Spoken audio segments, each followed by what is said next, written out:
할렐루야. 하나님께 영광 돌리며 거룩하고 복된 주일 은혜를 사모하는 여러분 모두와 함께 같은 마음으로 하나님을 예배합니다.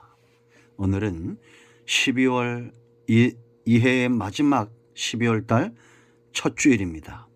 말씀은 요한복음 2장 1절 말씀부터 12절까지 말씀을 묵상합니다. 기도합니다. 하나님께 영광과 감사와 존귀를 올려드립니다. 온 마음으로 하나님을 예배합니다. 거룩하고 복된 주일 성전을 찾아 사모함으로 하나님을 예배하며 또한 영상을 통해서 우리가 있는 곳에서 하나님의 말씀을 사모하고 주의 음성 듣기를 사모하는 모든 주의 백성들 가운데 주의 은혜와 응답과 성령의 충만함으로 함께 하시기를 원합니다. 우리의 모든 죄를 사하시고 오직 하나님께만 영광이 되는 예배 사모하는 모든 자들에게는 신원의 시간, 회복의 시간이 되게 하옵소서. 코로나19 이 큰 재난 가운데 있습니다. 우리가 하나님의 얼굴을 구하며 하나님의 약속의 말씀을 붙들고 우리의 땅이 치유되는 것을 보는 귀한 삶의 은혜가 있기를 원합니다. 오늘도 말씀하실 하나님을 찬양합니다. 하나님을 예배합니다. 예수님의 이름으로 사모하며 축복하며 기도합니다. 아멘. 할렐루야. 여러분 2장 1절로 12절 말씀까지 읽어보시고요. 우리가 잘 아는데요. 예수님께서 행하신 가나에서 행하신 첫 번째 표적 혼인잔치, 물이 변하여 포도주가 된 사건입니다. 내용을 읽어보면 전체적인 이해가 나올 겁니다. 오늘 제가 여러분에게 드리고자 하는 말씀은 과연 이 표적의 핵심이 무엇이냐라는 겁니다. 이제 우리가 2장 3장 가면서 우리가 어디에 초점을 맞출 것인가, 포커스가 어디에 있는가. 그건 너무나 당연히 예수님과 예수님의 행하시는 그 일들, 예수님의 말씀, 그곳에 우리의 마음과 중심이 있어야겠습니다. 여러분, 수없이 이 부분을 우리가 설교를 듣고 성경을 많이 읽죠. 가나의 물이 변하여 포도주가 되었다. 헌신을 이야기할 때도 우리가 이런 본문을 많이 사용합니다. 우리가 이 말씀을 읽을 때 예수님의 어머니였던 마리아에게 포커스를 맞추는 경우도 있고 순종했던 하인들에게 또 이 혼인잔치에 다양하게 이 말씀을 접할 수가 있습니다. 그러나 오늘 저는 예수님께서 어떻게 행하셨는가, 예수님께 우리가 집중하기를 원한다라는 겁니다. 이것은 우리 일생의, 우리의 삶의 사모함의 모습이어야 될 줄로 믿습니다. 항상 양들은 목자에게 관심 있고 그 목자를 사랑하는 양들이 건강한 것처럼 신앙도 마찬가지입니다. 주님을 사랑하고 주의 음성을 듣기를 사모하며 온 마음으로 주님을 쫓아가는 자, 힘을 다해서 쫓아가는 자, 자신의 뜻을 꺾고 우리 주님의 뜻에 순종하는 길을 원하는 자, 한마디로 주님께 올인하는 자가 영적으로나 범사에 강건하고 그 분복을 누림은 너무나 당연하다라는 겁니다. 예수님이 제자들과 함께 혼례자리에 갔습니다. 청함을 받았어요. 그런데 포도주가 떨어졌습니다. 유대인들의 속담에는 포도주가 없으면 기쁨도 없다, 이런 속담이 있었어요. 그러니까 혼인집에서 이 포도주가 떨어졌다는 것은 작은 사건이 아니겠죠. 이 포도주가 떨어진 것을 마리아가 눈치를 챘습니다. 그리고 예수님께 이릅니다. 저들에게 포도주가 없다 하니 예수님 뭐라 말합니까? 4절에 예수께서 이르시되 여자여 나와 무슨 상관이 있나이까? 내 때가 아직 이르지 아니하였나이다. 이 예수님의 말씀을 듣고도 마리아는 하인들을 불러서 예수님이 무슨 말씀을 하시든지 너희는 그대로 따르라고 말하고, 그리고 정결 예식에서는 큰 돌 항아리를 6개를 가지고 와서 아구까지 채우라는 예수님의 말씀에 하인들이 순종을 합니다. 그리고 그거를 연회를 주관하는 연회장에 갖다 주었을 때 이전보다 더 좋은 포도주가 나오는 것을 보고 사람마다 취하기 전에 좋은 것을 주고 취한 후에는 더 낮은 안 좋은 것을 주는데 당신은 더 좋은 것을 줬다라고 말합니다. 그리고 이 잔치가 아주 행복하게 즐겁게 끝이 납니다. 이런 내용입니다. 그런데 우리가 여기서 주목할 것은 예수님의 말씀과 행동이다라는 겁니다. 여러분, 4절 말씀을 보면 예수님을 움직였던 것이 있습니다. 이것은 이때뿐만 아니라 예수님의 이 땅에서 공생애 내내 예수님을 사로잡았고 예수님을 움직였던 그것은 뭡니까? 바로 때입니다. 내 때가 아직 이르지 아니하였다. 여에 대해서는 이것을 십자가 구속의 때를 이야기하기도 하고, 또한 예수님이 이제 그리스도임을 나타내고 공생의 사역을 시작한 그때 세례요한에게 세례를 받으시고 시작해야 될 그때가 아직 이르지 아니했다, 이렇게 해석하는 분들도 있습니다. 그러나 중요한 것은 예수님은 하나님의 뜻에 붙들림 바 되었다라는 겁니다. 여기 때는 헬라어로 호나, 약속된 특정한 시간들을 말합니다. 여러분, 우리가 하나님의 뜻에 순종하여 사는 것은 성도의 삶에 너무나 당연한 것이고 이것이 순종하는 자에게도 축복인 것을 우리는 의심치 않습니다. 내 뜻대로 이루어지기보다 하늘에서 이루어진 뜻이 나를 통해서 이루어질 때 그것이 더 큰 복임을 인정치 않는 사람은 교회에 나올 필요가 없겠죠. 왜냐? 자기가 더 큰 것을 이룰 수 있기 때문입니다. 그러나 우리는 하늘에서 이루어진 뜻이 이 땅에서 이루어지는 것이 축복인 것을 믿는 자들이고 확신 있는 자들이고 그러므로 그 뜻에 붙들림 받은 자들이 아닙니까? 제 말이 틀리지 않죠. 그리고 여러분, 우리가 하나님의 뜻에 순종한다는 것은 양이 목자의 음성에 순종하는 것과 같다라는 겁니다. 이제 여러분들이 조심할 것, 예수님께 본받아야 될 것이 있어요. 하나님의 뜻에 순종하면서 하나님의 뜻에 순종한답시고 사람들을 멸시하거나 무시해서는 안 된다라는 겁니다. 오늘 4절에 주님의 행동을 보십시오. 예수께서 이르시되 여자여 나와 무슨 상관이 있나이까? 내 때가 아직 이르지 아니하였나이다.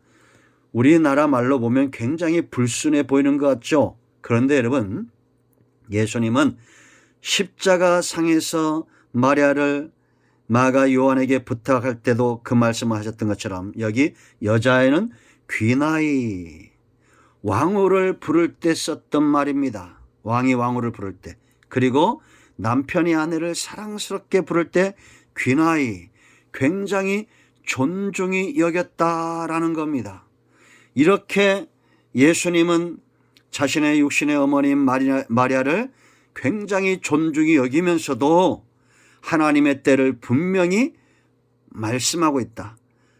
나도 마리아도 제자들도 전부 하나님의 때에 순종해야 된다라는 겁니다. 믿어지십니까? 그러므로 여러분, 저와 여러분을 사로잡는 것은 하나님의 뜻입니다. 그러나 우리가 이것을 행함에 있어서 존중함과 존귀함과 영혼을 사랑하는 그 중심을 놓아서는 안 된다라는 겁니다. 여러분, 요한복음 9장 4절 말씀 보면 때가 아직 낮음에 나를 보내신 이의 일을 우리가 하여야 하리라. 주님을 사로잡았던 것입니다. 아직 낮이 자라는 겁니다. 아직 일할 때라는 겁니다. 여러분, 우리가 깨어있을 때 잠들면 아무것도 할 수가 없습니다. 깨어있을 때 온종일 나는 무엇에 사로잡혀 삽니까? 여러분, 예수님께서 십자가에 달리시기 전에 겟셋마네 기도를 아시죠? 누가복음과 마가복음과 마태복음에 기록되어 있는 마태복음 26장 39절 말씀을 보면 주님이 말합니다. 내 아버지여. 마가복음에는 아빠 아버지여 그럽니다. 아주 간절하게 이 고통을 알았기 때문에 하나님 앞에 어린아이처럼 아빠 아버지 아바 아버지 이렇게 매달리는 거예요. 만일 할만하시거든 이 잔을 내게서 지나가게 하옵소서. 그러나 나의 원대로 마셨고 아버지의 원대로 하옵소서랍니다. 또 두 번째 42절 말씀을 보면 두 번째 나아가 기도하여 이르시되 내 아버지여 만일 내가 마시지 않고는 이 잔이 내게서 지나갈 수 없거든 아버지의 원대로 되기를 원하나이다. 세 번째도 똑같은 기도를 하시는 겁니다. 기도할 때마다 주님은 하나님의 뜻을 찾았다라는 겁니다. 여러분, 이거는 성경이 말하는 것이고 어쩌면 저나 여러분의 삶의 체험이죠. 우리가 하나님의 뜻을 멀리하고 살아갈 때 우리는 마치 깜깜한 밤중 바다 한가운데 떠 있는 것처럼, 망망대해 한가운데 떠 있는 것처럼 그렇게 갈 바를 알지 못하는 인생, 시간들, 삶들 속에 있지 않았습니까? 하나님의 뜻만이, 말씀만이 우리 발의 등이요 우리 길의 빛이 됨을 아셔야 됩니다. 예수님처럼 하나님의 뜻에 매인받으되 사람을 존중히 여길 줄 알고 존귀하게 여기고 사랑할 줄 아는 이런 지혜가 필요합니다. 두 번째, 예수님은 간청하고 순종하는 자들을 외면치 않는다라는 겁니다. 마리아의 간청을 외면하지 않았습니다. 그리고 하인들의 말씀에 순종하는 것을 외면치 않았다라는 겁니다. 여러분, 우리는 주님께서 만났던 수많은 사람들을 기억합니다. 그들이 주님을 믿음으로 찾고 그 앞에 나와 간청할 때 주님이 외면한 적이 있습니까? 한 곳을 소개합니다. 마태복음 15장 21절 이하 말씀 보면 가나안 수르보의 여인이 예수님께 나옵니다. 그리고 소리 지릅니다. 22절에 간청하는 겁니다. 가나안 여자 하나가 그 지경에서 나와서 소리질러 이르되 주 다윗의 자손이여 나를 불쌍히 여기서 내 딸이 흉악하게 귀신 들렸나이다 하며. 그런데 23절 말씀 보면 예수님이 한마디도 말씀하지 않습니다. 소리를 지릅니다. 너무 떠드니까 예수님이 말씀하십니다. 예수께서 대답하여 이르시되 나는 이스라엘 집에 잃어버린 양 외에는 다른 데로 보내심을 받지 아니하였노라 하시니, 하나님의 뜻대로 사셨던 첫 번째 이유가 여기도 나오죠. 그때 이 여자가 이렇게 말합니다.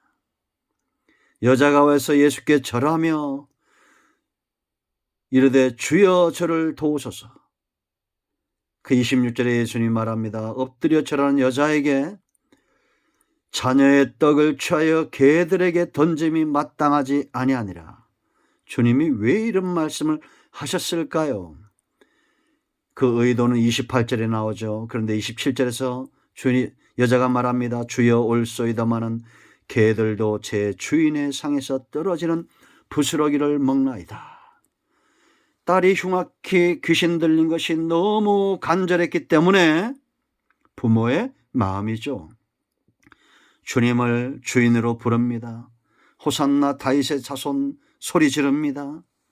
자기를 개처럼 여겨도 주여 맞습니다. 나는 개지만 주인의 상에서 떨어지는 부스러기를 먹나이다. 주님이 28절에 말하죠. 예수께서 대답하여 이르시되 여자여 네 믿음이 크도다 네 소원대로 되리라 하시니 그때로부터 그의 딸이 나으니라. 백부장의 간청, 수많은 죄인들의 간청, 병든 자들의 간청, 주님은 외면치 않으셨다라는 겁니다. 우리가 기억하는 말씀이 있죠.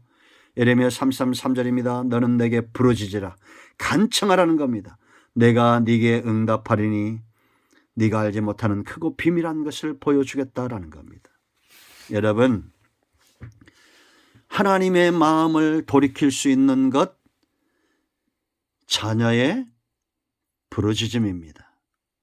하나님의 말씀에 매이고 하나님의 뜻에 매였던 예수님의 마음을 돌이키는 것, 말씀대로 아구까지 물을 채웠던 하인들, 마리아의 간청입니다. 주님은 이들을 외면치 않는다라는 겁니다. 이 자리에 이 사건을 알고 있었던 마리아와 하인들과 제자들이 믿었다라고 분명히 성경은 말하고 있습니다. 11절, 제자들의 믿음이 커지죠. 여러분, 수많은 사람들이 이 현장에 있었겠죠. 이 기적을 눈으로 본 사람, 귀로 들은 사람, 요한복음 14장 11절에 있는 대로 행하는 그 일을 인하여 나를 믿으라 믿음이 그들에게 주어졌다라는 겁니다. 여러분, 우리는 간청을 하되 놓치지 말아야 될 것이 있습니다. 그것은 그 기도 응답으로 저와 여러분의 믿음이 더 깊어지고 커져야 된다라는 겁니다. 단지 문제만 해결하고 예수님을 잊어버리는 인생이 되지 마세요. 어렵고 힘들 때는 금식하고 눈물을 흘리며 간청하고 응답되어지면 주님을 잊어버리는 그런 모습 버려야 됩니다. 주님은 지금도 간청하는 자들의 소리를 외면치 않습니다. 이스라엘이 광야에서 부르짖을 때마다 주님은 응답하셨습니다. 그들이 매번 주님을 배반하고 하나님을 배반하고 약속의 말씀을 기억하지 못하고 자신들의 탐욕을 위해서 부르짖을 때에도 하늘에서 만나를 끝인 적이 없고 메추리를 내려 그들에게 고기를 주었습니다. 반석을 터뜨려 물을 주셨고 홍해를 가르셨고 요단강을 가르시고 여리고성을 무너뜨리셨어요. 간구하는 자는 그 기도의 힘을 보게 될 것입니다. 여러분, 하나님은 저와 여러분을 절대 외면치 않는다는 것 기억하시길 축원드립니다.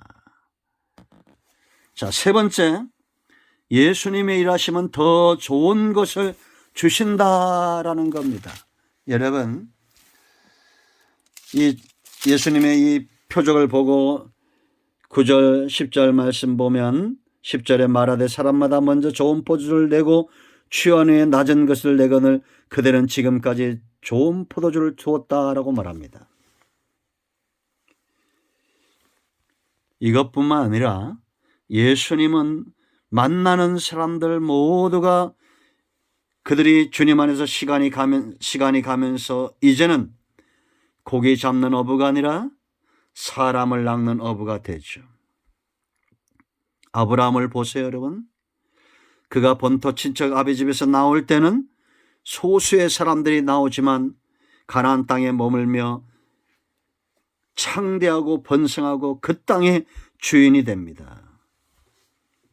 욥기서 8장 7절 우리가 잘 알고 있는 내용이죠. 이 말씀을 가지고 안 좋게 여기시는 분들도 많습니다. 네 시작은 미약했으나 나중은 창대하리라. 맞는 말이죠. 예수 믿는 사람들은 영이 잘돼같이 범사가 잘 돼야 될 줄로 믿습니다. 하나님을 경외하며 그 길을 행하는 자마다 수고한 대로 먹을 것이다. 네가 형통할 것이다. 시편 128편에 분명히 약속하고 있습니다. 더 좋아지는 삶, 더 풍성해지는 삶입니다. 주님과 동행하면서 우리는 절망과 낙심과 근심과 염려와 이런 것들이 올 것을 기대하지 않습니다. 우리 길에는 사랑이 있을 것이고 평안이 있을 것이고 성령 안에서 하나됨의 역사가 있을 겁니다. 성령의 인도하심을 따르는 우리 모두가 되어야 될 줄로 믿습니다. 아멘. 가나 첫 번째 표적, 예수님에게서는 좋은 것들이 나온다라는 분명한 것을 보여준 사건이고 이후에 예수님 안에서 나쁜 것들이 나오지 않습니다.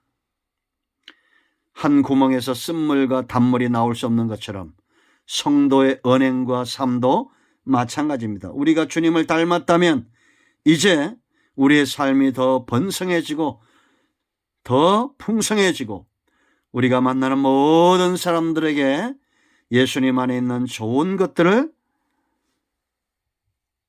드러내는 통로가 되어야 될 줄로 믿습니다. 아멘. 오늘 이 표적에서 주님께 초점을 맞추고 그 주님을 닮아가고 따라가는 동행하는 우리 모두가 되기를 축복합니다. 올 한 해 우리는 어떤 동행이 있었습니까? 이 마지막 달 더 풍성한 영적으로나 범사의 풍성한 삶이 우리에게 있었습니까?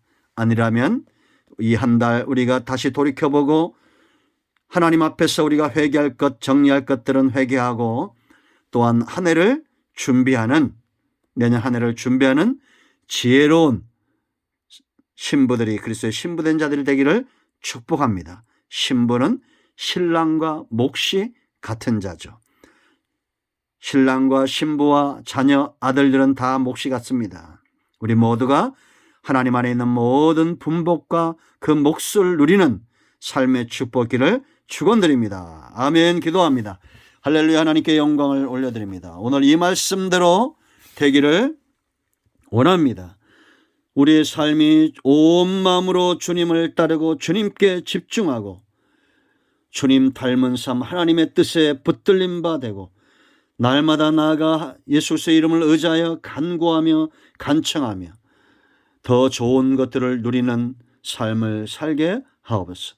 예수님의 요청하는 우리 가운데 병든 자, 마음이 상한 자 치유하시고 회복시키시고 하나님이 기뻐하는 삶 가운데 온전히 서게 하옵소서. 예수님의 이름으로 사모하며 축복하며 취하며 기도합니다. 아멘. 이제는 우리 주 예수 그리스도의 크신 은혜와 하나님 아버지의 큰 사랑과 성령의 위로 교통 충만 치유 회복하심의 역사가 예배에 참여한 모든 주의 백성들, 이 영상을 통해서 예배하는 모든 사모하는 주의 백성들 위에, 이 나라 이 민족 위에, 우리 큰나무교에 속한 모든 권속들, 서울무대에 속한 모든 교직원들, 학생들 위에, 코로나19로 수고하는 어르신들과 고통을 받는 백성들, 지금도 예수 이름 생명의 복음 때문에 생명 다해 헌신하는 교회와 선교단체와 선교사님들 위해 이제로부터 영원토록 함께 있을지어다. 아멘. 할렐루야. 여러분 모두를 축복합니다. 아멘.